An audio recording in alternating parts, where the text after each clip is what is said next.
Paul, and welcome back to Gav Goes In. Big up yourselves, big up to Barbara Joseph each and every time.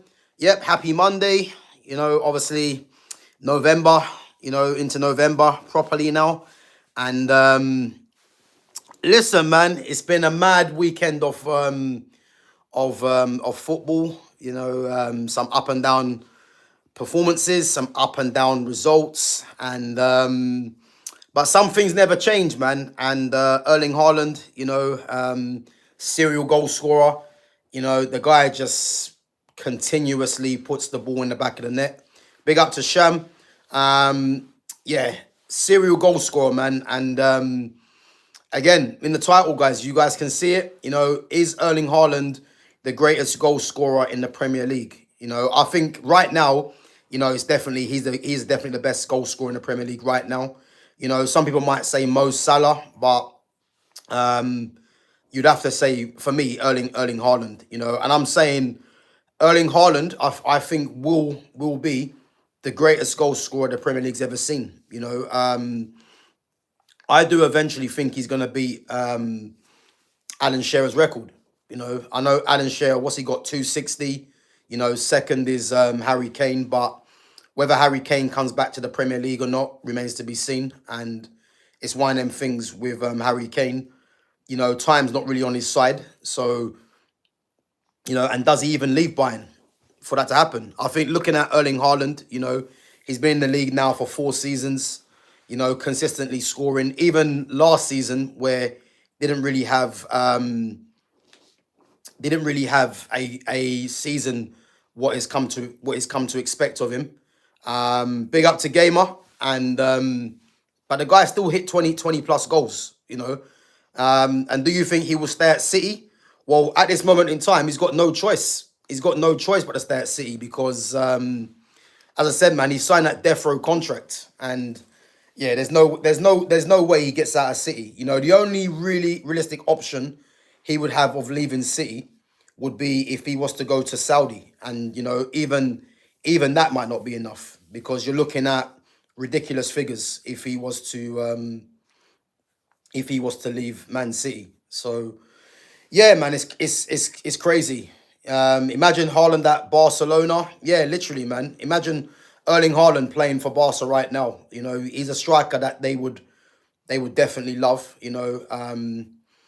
Something a bit different to what they usually have. But yeah, as I said, man, there's no chance of Haaland leaving Man City. It's impossible, especially him being on that contract as well. So, but yeah, yesterday again, I didn't see the full game, but it's just inevitable that Haaland's just going to get goals, man. The guy just scores literally, at will. Like, it's just ridiculous, man. I think he got 2 goals yesterday. I think by all accounts he should have had more. Again, I didn't see the game, but as I said, man, yeah, he's an absolute goal machine, man. Absolute goal machine.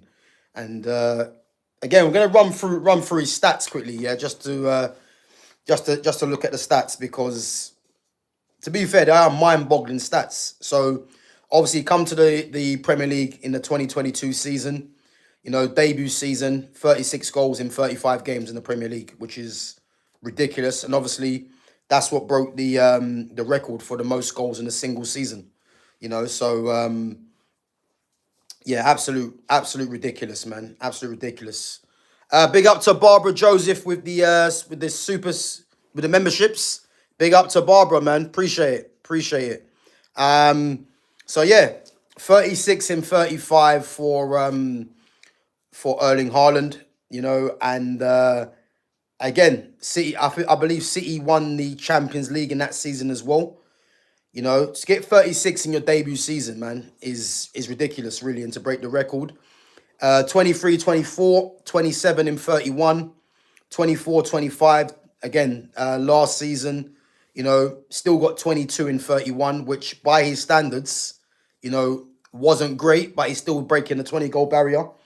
And then already he's got 13 and 10 for 25 in all comps this season, and a total of 98 goals in 107 appearances, which is absolutely ridiculous. 98 goals at Man City in 107 appearances, which is just under a goal a game.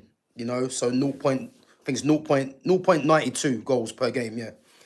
So that is just ridiculous, man. And as I said, man, like I would say right now, I mean, have we ever seen a goal scorer like it? Really? You know, I don't really think there is. I mean, Harry Kane, Robert Lewandowski, those kind of strikers there. These guys do score a lot of goals, but I don't think we've seen anything like Erling Haaland, man. Like goal scoring wise, he's an absolute problem. And if we look at his whole career, yeah, so 159 appearances for Man City, 141 goals. 89 for Dortmund, 86 goals. 27 appearances for Salzburg, 29 goals. Mulder, he hit 18 in 44. Surprisingly, obviously this is when he first started out. 0 goals in 16 games for Bern. And then obviously 51 in 46 games for Norway.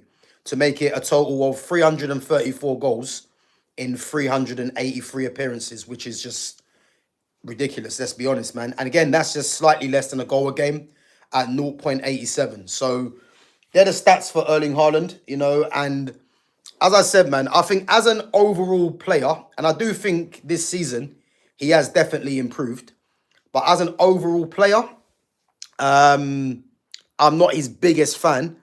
But in terms of his goals consistently, yeah, the guy is just the guy is absolutely ridiculous, man. Absolutely ridiculous. Big up to Barbara again with the super sticker. Appreciate that. So yeah, as I said, man, the guy in terms of his numbers, yeah, is absolutely ridiculous. And all I would say is, in an era now of strikers that are few and far between, having someone like him that is what mid-20s, and I think definitely, you're looking at. I mean, Harry Kane obviously is still there, but I'm looking at the age side of it. He's obviously number one, Erling Haaland. If you're looking at his age, if we're looking at what he's done so far in the game, and the fact that he's on a 10-year contract at Man City, that's just Man City securing their future because, as I said before, number 9 strikers are few and far between, man. And it's definitely one of them things where, it's definitely one of them things where I still think, yeah, and this might be crazy to say, I still think his best years are ahead of him, Erling Haaland. I think his best years are ahead of him because I'm looking at him and I'm thinking he looks to be getting even better. You know what I mean? He looks to be getting even better, Haaland. Like as I said, I wasn't a massive fan of his overall game, but you can definitely see it's definitely improved. And he's someone. I mean, yesterday that game against Bournemouth, yeah, you cannot play a high line against Erling Haaland. It's ridiculous because the guy has just got pace to burn and he's got the physicality to match, and once he gets in behind your defence, it's very rare that any team are going to get back, any defender is ever going to get back. The only defender I would say that I feel would probably get back at him and give him a tough time, and even that is it's a maybe. It's probably someone like Virgil van Dijk, maybe Ibrahim Konate as well, but some people might say Gabriel, but the thing is with Gabriel, we've already seen what Haaland done to Gabriel at the Emirates, where he just put the burners on and just left Gabriel in his wake. So, but yeah, he's an absolute problem, Erling Haaland, and yeah, for me, I would definitely say he's definitely going to go down as the Premier League's greatest ever goal scorer. People will say he's got to break Shearer's record. He's on 98 right now. He's got another 100 odd to go. He can do that. He can do that easy. Yeah, I think he can do that easy. If he's going the rate he's going at for the next 5 seasons, if he's hitting 30 plus goals, you know what I mean? He's gonna do that, man. Like there's no doubt about that. And what you have to look at as well is that Man City are a team, that they notoriously dominate the majority of their opposition. So if that's happening, then yeah, I expect I expect that I expect him to go and do that easily. So 260 is the record. He's on 98. So yeah, man, I expect him to do that. I expect him to do that definitely. We're looking at what, another 100 and what, 62 goals, 162 goals. If he's hitting 30 a season over the next, what, 4 years, 30, 60, 90, 120. Yeah, listen, he can do that within the next 4 years, I think. And he's definitely going to be in the next 4 years if he's hitting 30 odd goals, let's say. So yeah, big up to Fitz, man. Big up for coming through. But guys, let me know what you think. Do you think Erling Haaland is the greatest goal scorer in the Premier League? You reckon he's going to break... do you think he breaks Alan Shearer's record? Because I think right now he's the only realistic option that's going to do that. I don't look at any other striker that can do that. Harry Kane's the only other one. But then again, Harry Kane's not even in this league. And who's to say he comes back into this league? And who's to say he actually does it? So I think definitely Haaland for me is the closest player. I don't see no one else coming close to that, really. Yeah, it's crazy, man. Crazy. But yeah, yesterday's game, man, against Bournemouth. Yeah, he's something else. I agree, man. Yesterday's game against Bournemouth. I think those are the kind of games that, Man City do win. I think if Man City were away from home, I don't know if they win that game against Bournemouth, because I think it's a different game. I think the fact the crowd was behind them, they're at home, they're expected to win. I think that played a major part, and again, I didn't see the game, but from what I heard, City won it comfortably. And from what I see of the highlights as well, the amount of times that Haaland was getting through, I like Iraola, but you can't play a high line against Erling Haaland, because from those highlights that I see, it reminded me of when Haaland was playing for Borussia Dortmund. If you look at Borussia Dortmund in Germany, when he was playing for them, the Germans notoriously play a high line. And it's ludicrous against someone like Haaland, because Haaland just got... Not only has Haaland got the pace, but the physicality of him, it's a tough ask for any defender to try and get back at him. So for any team playing a high line against him, doesn't really make sense. Doesn't really make sense, Why no team the majority of teams don't really adopt a low block against Erling Haaland to nullify the space? It's just crazy, really, and I understand, obviously, there's teams that want to play a certain way. There's teams that believe in their philosophy. I get all that. But when you've got a player like that has the physicality and the pace, sometimes you've got to be smart and just drop, a further 5 or 10 yards, because I don't care who it is. I don't think there's any defender in the world that can live with Haaland in his pace and his physicality once he goes through, because we've seen it too many times, and exactly, he puts his arm across the defender, and then that's it, man. That's murder she wrote, because he's unstoppable when that happens. He's unstoppable. So yeah, I mean, Diakite is physical for Bournemouth, but you ain't got a chance with Haaland, because Haaland's very clever as well. His movement's very good.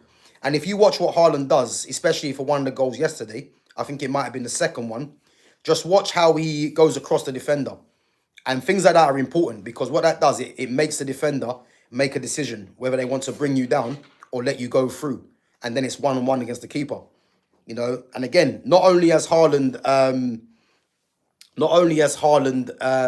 got the pace, the strength, his movement, and the fact that he's very intelligent as well, it makes him an absolute problem for any defender. As I said, I think his general game in terms of his link play hasn't really been great, if I'm honest. But he definitely has improved this season. Whether that's come from the training ground, or whether he's just been practicing, or whether that's by instruction, I don't know. But he definitely has improved in that. And I think he's going to take some stopping, man. He will. He'll definitely take some stopping. And as I said, man, yeah, he's gonna go down for me as the greatest goal scorer of the Premier League of all time. As I said, I don't see any player coming close to him.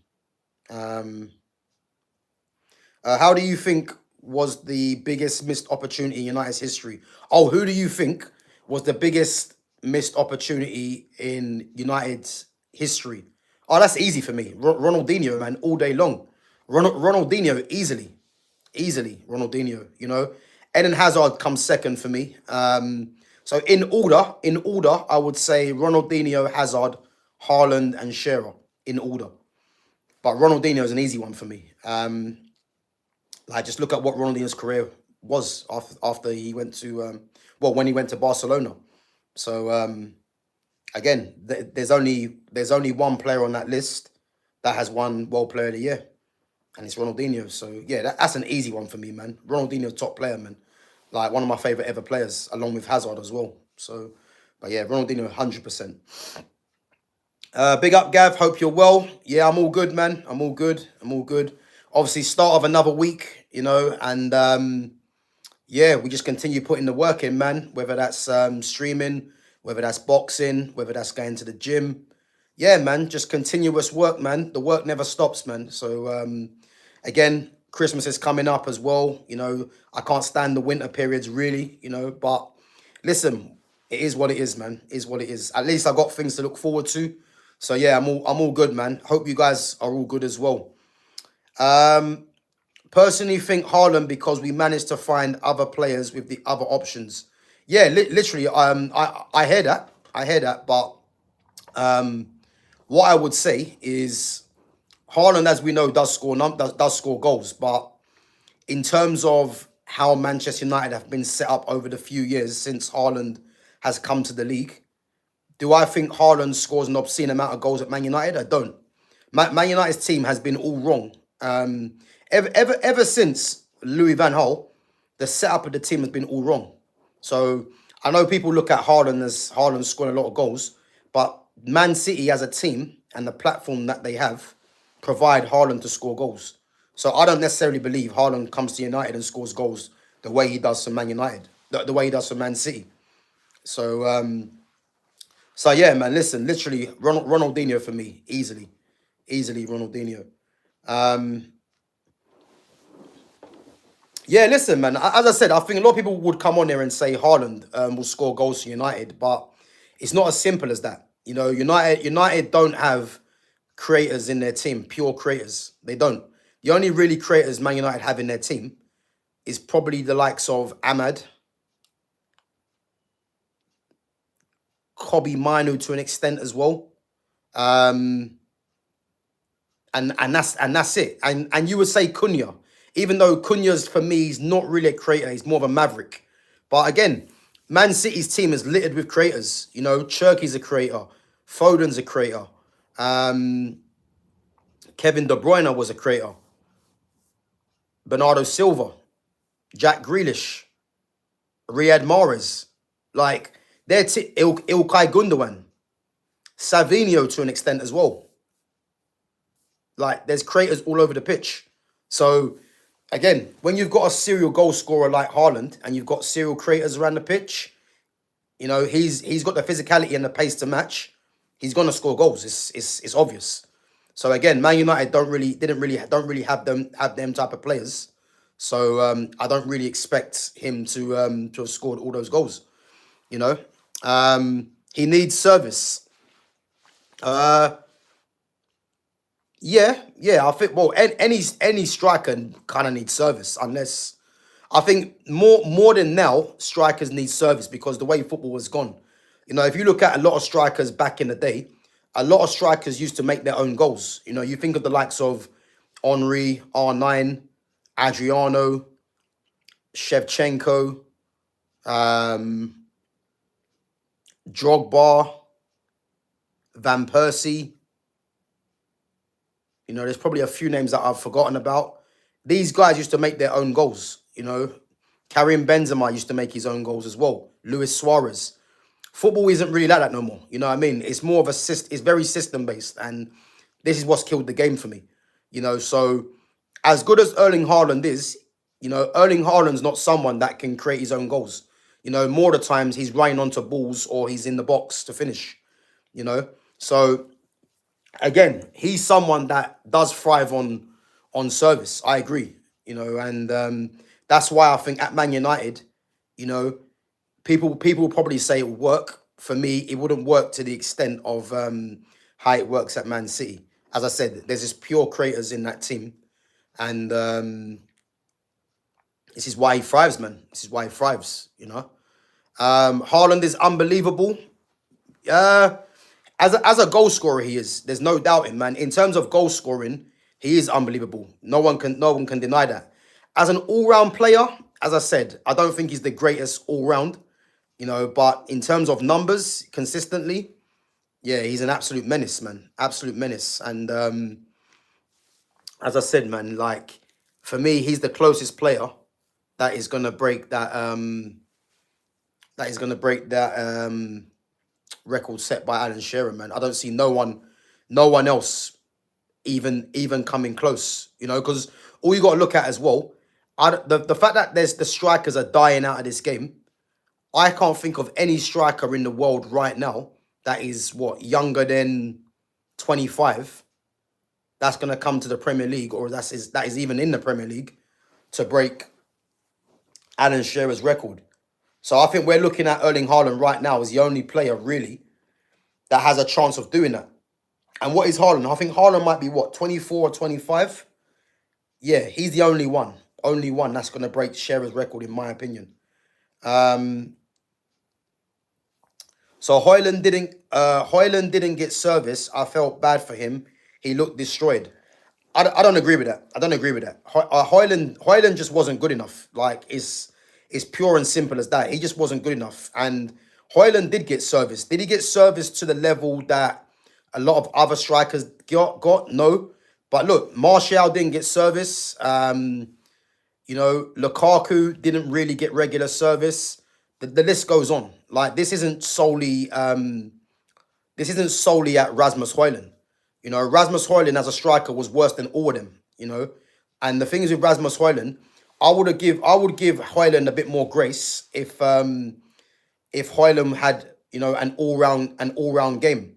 The fact that Højlund never had an all-round game, which is why he was ridiculed and criticized a lot, because let's face it, he's got the physicality and the pace very similar to Erling Haaland.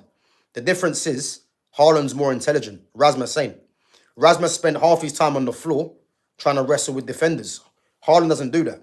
Haaland just gets himself into positions, and let's face it, he's playing in a better team. I understand that.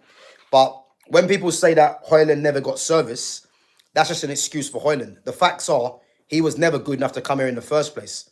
Because you don't sign a player from the Italian league that scored 9 goals before he came here and for 72 million. Like you just don't do that. So yeah, I'm not really hearing that Højlund didn't get service, He just wasn't good enough, And the thing as well, he will get goals for Napoli. I don't think anyone should be surprised if Rasmus Højlund gets goals for Napoli, because he's got the physicality and the pace that could be a difference maker in that league, because that league isn't blessed with physicality or pace. So you would expect him playing for right now the main team in Italy. You would expect Højlund to be getting goals in that league. But as you saw, when he came and played against Man City, a Premier League team, he was nowhere to be seen. So this is what I'm trying to say to you. Like he was nowhere near good enough. And I understand too much pressure though on a young kid to go to such a big club. But again, the move never should have been sanctioned in the first place. You know what I mean? And what I would say is, when people say too much pressure on a big club, I don't really buy that, because just look at Lamine Yamal. Lamine Yamal had pressure on his shoulders when he came in as a 15-year-old into Barca's first team. The guy was a key player for club and country at 16. That is what you call pressure. You know what I mean? Lamine Yamal's not playing for, no run-of-the-mill club in Spain. He's playing for arguably the biggest club in the world, along with Real Madrid and Man United, and he's a main player for club and country and he was that at 16. So when we're saying players like Rasmus Højlund a lot of pressure or responsibility on young shoulders, just have a look at Lamine Yamal, because that's the benchmark. 16 years of age, key player for club and country. It's unheard of. So again, I just think that with Rasmus Højlund, he had the physicality and the pace like a Haaland, but the difference was he wasn't intelligent. And then when you haven't got link play, hold up play, you know, you're gonna be up against it every time. And there's no time at Man United for excuses. Man United is not a feeder club. You know what I mean? We're not a club that should be banking on a 19, 20-year-old striker. And if he's not doing the business, we don't give him we give him time. It should never be that. You should be given the platform or given or be identified as someone that can come and do it now. I look at Anthony Martial, yeah? Martial coming as a 19-year-old at Manchester United, and straight away you can see what Martial was on. Look at the debut goal against Liverpool. The facts with Martial, he was let down by this club because this club sacked Louis van Gaal in favour of getting Jose Mourinho, which was the wrong appointment, for a Martial, even for a Rashford as well. And then obviously injuries killed him. But in terms of ability, in terms of trajectory where Martial should have gone, he should have gone right to the very top. But certain things didn't happen. And that's football for you. But Rasmus Højlund, I saw nothing in Højlund. Even when I see him at Atalanta, I just see a guy that had pace and physicality in a league that wasn't known for that. And then all of a sudden, you see him come to United after scoring 9 goals in the league, and you see what a joke he was. So, yeah, man, it is what it is. But we're past that now anyway.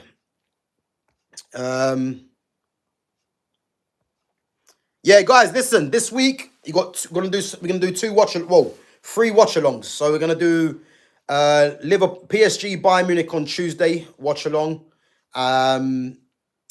Liverpool, Real Madrid on Wednesday for the watch-along. And then Man United versus Tottenham on the weekend, live watch-along. So, yeah, 3 watch-alongs this week. Yeah, man, looking forward to it. Some good football coming up. McTominay's living it up in Italy. Good for him. Again, just like Rasmus Højlund, McTominay's got physicality in a league that doesn't really have that. Not to mention, he has got an eye for goal. So, these players, I'm not really surprised that these players are doing well at Napoli. I'm not surprised. But that doesn't mean that Manchester United were wrong for letting those players go, because those players were nowhere near the level. So, yeah, he has been good. From what I'm hearing, he's been idolised down there as well. But that doesn't mean that those players should be at Manchester United. Nowhere near it. The fact that Man United had those players in the first team and being regular starters for so long just shows you that this club weren't serious in the first place. Because those 2 players in McTominay and Rasmus Højlund, no way should they be starting players for Manchester United. You know what I mean?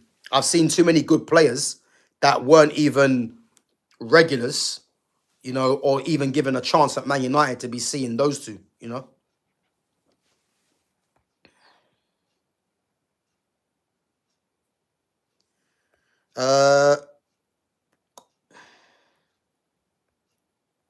So McTominay was your best player for a season. Haha. What you on about? Well, again, if you think that just shows your low level of football understanding. Because if you think McTominay was our best player, what are you basing it on? Because I can guarantee you I know what you're basing it on. And again, that just shows that's a low level of football understanding. Because McTominay wasn't our best player. I don't know where that come from. That's just someone just trying to do PR for McTominay. You know what I mean?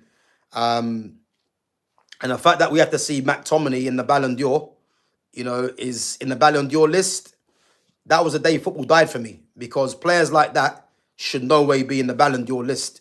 The Ballon d'Or is meant to be about the best players. When everyone else was shit, who was coming up with the clutch goals? And again, I knew you'd come out with that. And this is what I'm trying to say to you, yeah? Football's in a dark place, yeah, when people just look at clutch goals or look at numbers. Listen, McTominay did score some clutch goals. There's no denying that, yeah? But there's more to football than just getting clutch goals, There's more to football than that. So what I would say is just have a broader opinion on football rather than just looking at the fact that that he got clutch goals as a reason for why, he was our best player. Goals don't mean that you're the best player. It never means that. You know what I mean? It just means really that you were the beneficiary of a system. It could be. That's all it is. Do you know what I mean? So when people say that he got clutch goals or like that don't mean nothing really. Doesn't mean nothing. Because I watched Man United every game when McTominay was playing, and he was a goal threat. He was. There's no denying that. When you played him high up the pitch, he was a goal threat. But football has more about it than just someone being able to score a goal. And then United standards are too high. Not everyone is Ronaldo, mate. But again, that's nonsense. Like I'd argue the other point. United standards are very low because if United standards were high, then all this talk about the McTominays, the Haalands, etc., they wouldn't be in the conversation. You know what I mean? Even Ronaldo coming back to Manchester United should never have happened. People are going to look at the fact that Ronaldo scored 18 goals. But again, people don't look at the fact that he got 18 goals at the expense of the team. Because I'm not a fan of Bruno Fernandes, yeah? But when Ronaldo came in, Bruno Fernandes' goals dried up. Because football works where if you've got the majority of one player hogging the goals, you'll definitely lose from elsewhere. Have a look at the season when Greenwood, Rashford, and Martial were playing together. Look how fluid they were. Look at the amount of goals that was shared out amongst the team. So then when you bring in Ronaldo, and then he hogs the majority of the goals, not to mention people will tell you he scored 18 league goals. Those 18 league goals come in 10 of the games. Again, people don't want to talk about this because all people want to do is just say generic stuff and hide away from the actual truth. Ronaldo got 18 goals in 10 games. Not to mention, Man United recorded one of their lowest ever finishes, bar last season. But just have a look at the fact that a lot of the other players, things were taken away from them because Ronaldo was the go-to guy. So on paper, it might look like Ronaldo's a positive, but he wasn't really.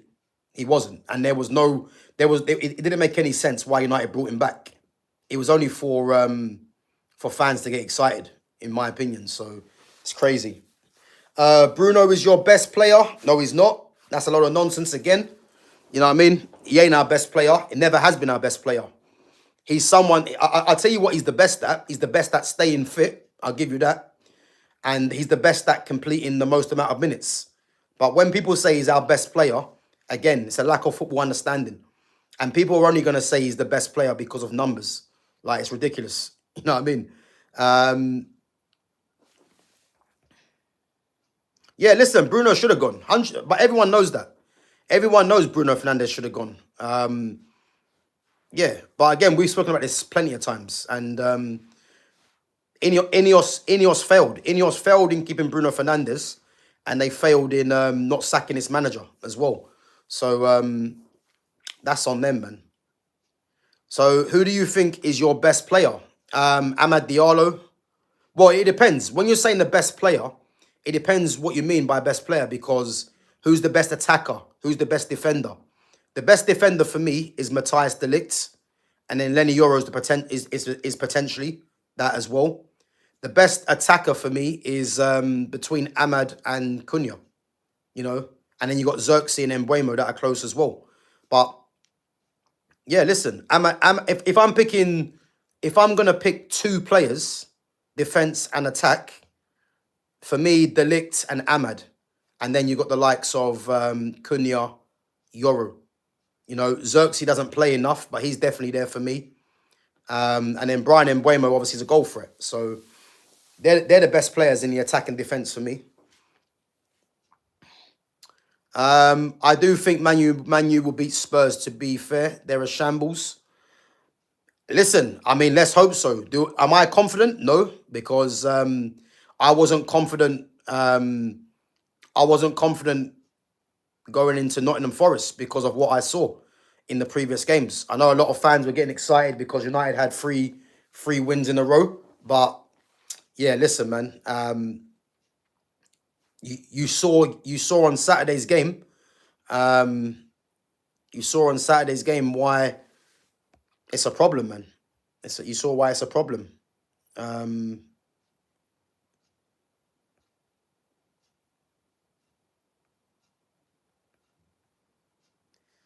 yeah, it's crazy, man. Crazy. Crazy. But yeah, guys, going back to what we're talking about anyway with Erling Haaland. Let me know if you think Erling Haaland breaks Alan Shearer's record. Let me know if you think he breaks his record. Because as I said, man, I think he's the only realistic option that can do that. I don't look at anyone else now. Because if you look in the Premier League right now, the only striker in the league that is 20, well, younger than 25 is Liam Delap, you'd probably say. That is probably a number 9 striker. And Delap's not going to break Alan Shearer's record, you know. Delap struggles for game time now, even when he's fit, over João Pedro. So I'm just purely looking at the age side of it. Because you look at Arsenal, Gyökeres is what, 27? Forget about him. Then you look at, who else is there? Yeah, we're struggling. Like there ain't no point going through any other team because there's no strikers there that are literally under 25 that are scoring goals regularly in this league. So it's mad. It's mad. Yeah, listen, it is going to be hard, but I think Kane. The things with Harry Kane, yeah, Harry Kane is capable, but I don't think Harry Kane does it because the fact that he's had what is he into his second? No, he's into his third season. So he's into his third season at Bayern Munich. That's 3 seasons he's lost in the Premier League, and what's Harry Kane's what 32, 33, I think he might be. And he's only going to slow down. And let's face it, Harry Kane coming back into the Premier League, where the Premier League is never been at its most physical, you know, how is he going to adapt to this league in terms of the physicality? Because Harry Kane will always score goals, but I just don't know if it happens this time around if he comes back to the Premier League, because a lot of it's going to be dependent on what team he goes to. And again, there's not many options that he can go to because he's not going to go Man City because Haaland's there. He's not going to go Arsenal because of the rivalry with Tottenham, and they've just invested in Gyökeres. Chelsea, he's not going to go there because the London rivalry as well for him being at Tottenham. Not to mention they've got they've got João Pedro as well that they've invested in. Then you look at Man United. I can't see it happening. They've invested in Sesko. Xerxes still there as well, you know. Then you look at Liverpool. It's definitely not going to happen. You know, Ekatike, Isak. It's not going to happen. Newcastle.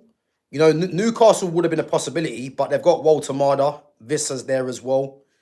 So then really and truly, you're only looking at Tottenham that he could possibly go back to. And again, they've got... He'll definitely start for Tottenham, but Kolo Muani is there, Richarlison and Solanke. He's better than all 3 of them. So that could be a possibility. But Harry Kane came back to the Premier League.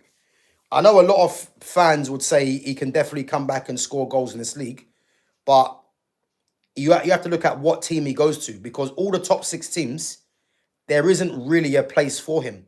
And that isn't because he isn't good enough. It's because you got to factor in the age, factor in the outlay that these teams have spent on their strikers. So yeah, man, it's hard. It's hard to see where he goes, I would say. All right, so yeah, he turns 32 in July, exactly. So yeah, how much he'd probably want as well, you know. There's no doubt in that Harry Kane for me right now is the best striker in the world. There's no doubt in that for me, but, you know, him coming back to the Premier League, I don't see it, man. And again, what team is he going to go to? That's the main thing, because we just went through all these teams have players in there already, have strikers in there already. Kane will go to Saudi, million a week, tax free. Do you know what? I don't know why, yeah, but I can't see Harry Kane as someone that would go to Saudi. I just can't see it. It's an odd move for me for Harry Kane to go Saudi. I don't really see Harry Kane as someone that would go Saudi. But who knows, man? You've seen crazier things happen. Guys, come on, smash the like button. Only got 7 likes. Smash the like button. You know, this is free content, you know, real in-depth kind of conversations. So yeah, make sure you guys smash the like button.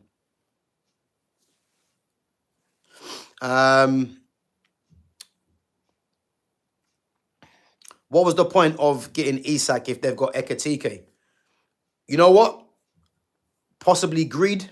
Possibly no contingency plan, in my opinion.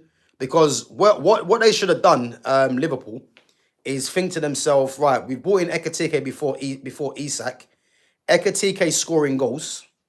Let's just stick with him and invest in other parts of the team. But they were hell-bent on getting Isak. You know, maybe they've had conversations from before. And it's kind of messed them up, really, because Isak kind of has to play because of the numbers that was spent on him. But then Ekatike, you can't leave out the team because he's been the best attacker, you know. And I'll keep saying this: why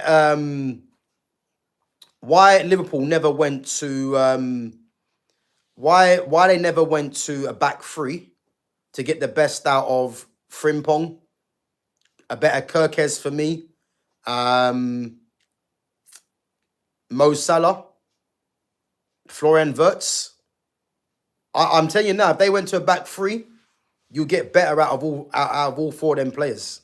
But again, he's not going to do that, so they have to just see how they can kind of turn their season around, man. And obviously, winning that game against Aston Villa, you know, that will put them in better spirits. Again, I'm going to be live at 5:30 with Jonas, Liverpool fan. So yeah, make sure you guys come and support the channel through there as well. Obviously, we're going to get his take on Liverpool finally winning the game. So yeah, man, it's crazy, man. It is crazy.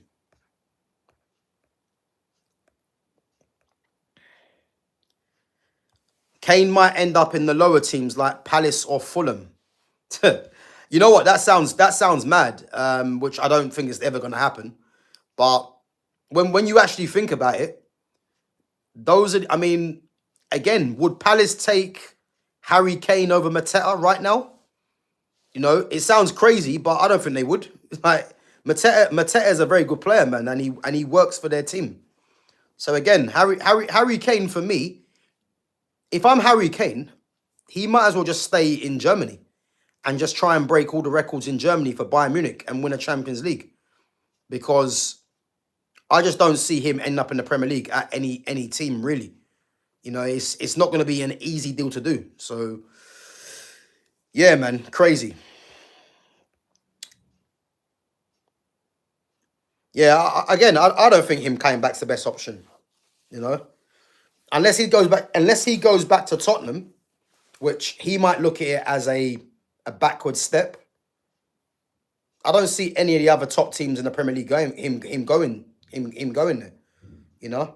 And yeah, he's got 213 Premier League goals.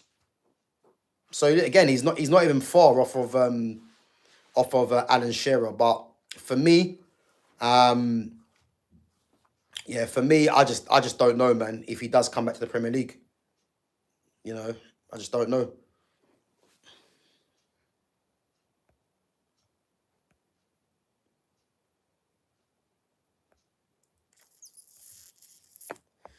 Bro, what's your opinion on Liverpool willing to buy? I've never heard of him. I've never heard of Liverpool being interested for that player, man. So Again, if anyone knows about that player in the chat from Ajax, then let us know, man. I've never heard of him. So Kirkes has been found out. You know what, man?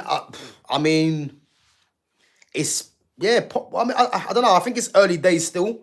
But what I will tell you is, it just kind of shows, man, how good of a manager Andoni Iraola is, because Iraola had Kirkes looking like the best left back in the league, and now at Liverpool, the guy's looking like he's like a fish out of water. So yeah, man, it's crazy. But I do believe if he played in a wing back system, Kirkes, with his tenacity and his up and down energy, I think he'd be a lot better. But at this moment in time, you know, I think a lot of Liverpool fans would want Andy Robertson back in the team. You know, who would have thought that? So, yeah, it is what it is. And England might as well win the World Cup this year, making him one of the best players to play for England. Nah, they're not winning no World Cup, man. They're not. They're not winning no World Cup for me, man. I've watched England for years, man, and we all know what happens. We all know what happens. They beat all these teams that they should be beating, and then when it comes to the best teams in the tournaments, we know what happens. So, yeah. And again, do I trust Thomas Tuchel to play the right team? I don't. So, yeah, I don't see it happen.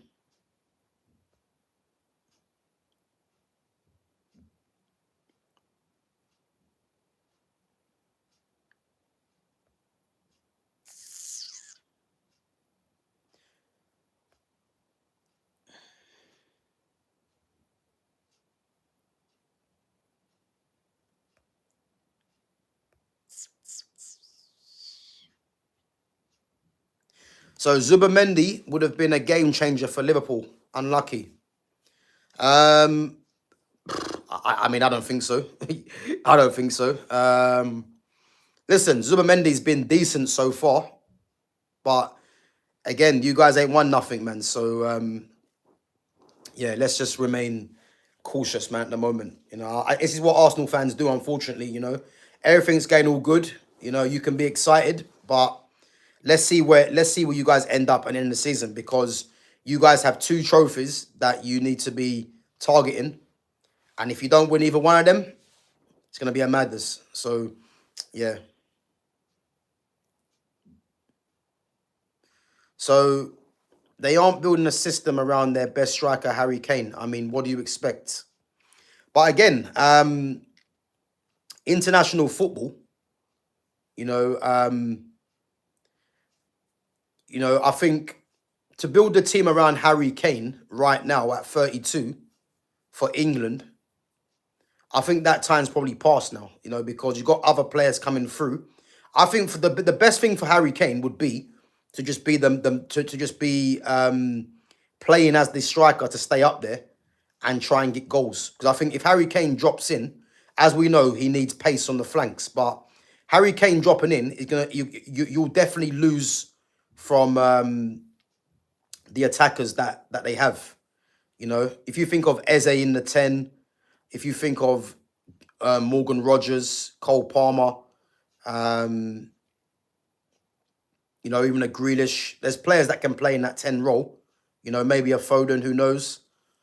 You know, I think Harry Kane dropping in is going to take away from their game. So whether Tuchel just tells Harry Kane to just stay up top and not drop deep is one thing. But Harry Kane's natural game is to drop deep and link the play. So, yeah, whether that happens, I don't know, man. But do I think England win the World Cup? No, I don't. That's just me being honest, man. They're not winning no World Cup.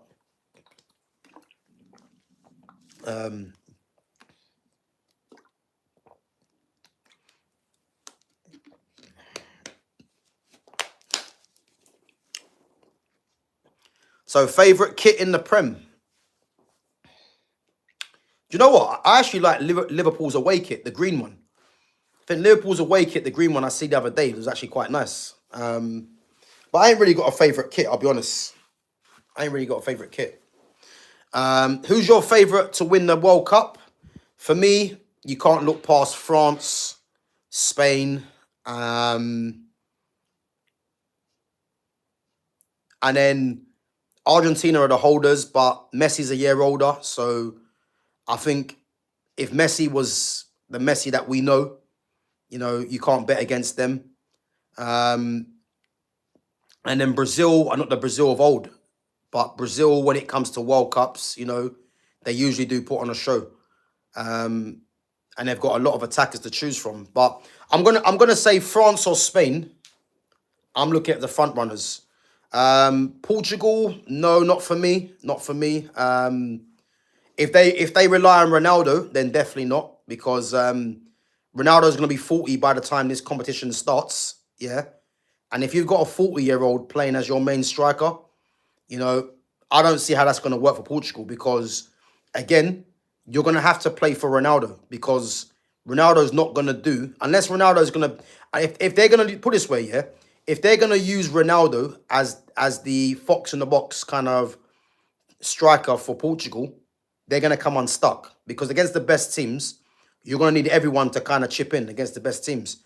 And if Ronaldo's role is going to be to put the ball in the back of the net, that's not going to work against the best teams for me, because they're going to be relying on the rest of the team, contributing, and then Ronaldo being the guy that finishes it off. And I think this is where Portugal will come unstuck. If Ronaldo plays like, which is not going to happen because we know he's going to play anyway, but if Ronaldo had more of an impact sub kind of role, then that would probably work better. But they're going to start him, probably every game. And I think this is where Portugal are going to struggle. Um, so, yeah, man. But, guys, listen up. We're going to wrap it up anyway. I'm going to be back at 4 o'clock. So we're going to talk about a certain Yankuba Minte. I think people are not really taking note of this player for me. From what I've seen of him, for me, he's the next one. That's why I've named it the next one. So, yeah, listen, back at 4 o'clock. So, yeah, if you guys enjoy the content, make sure you guys come back at 4. And as always, make sure you smash the like button and sub to the channel. And again, I'm back at 4 o'clock today. I'm back at 5:30 with Jonas. So, yeah, make sure you guys come through and make sure you are interacting, obviously, in the chat as well. Big up yourselves each and every time. Smash the like button and sub to the channel. And, yeah, I'll catch you guys in a bit. Big up to all the mods.